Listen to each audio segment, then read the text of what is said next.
Most of the time I don't get sick. I'm very healthy. Praise God. But just a day or two ago, I noticed I got some mucus in my throat. Yeah. And I was coughing a little bit.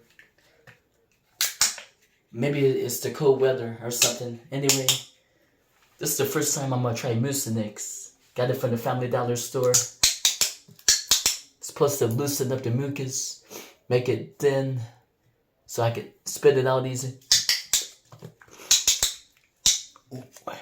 My first time trying it out. Come on, Tiger. Put that strength in there. Tiger dog. Oh, there you go. I like to be funny. Okay, here goes nothing. Okay, hope I'm doing it right. Oh, pour it.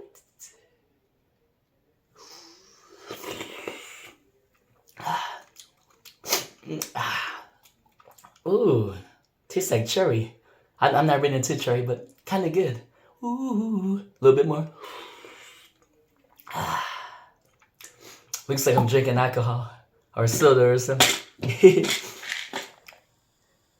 My review tastes good. Hope it breaks this up good. Praise the Lord. Yeah. Y'all have a good night.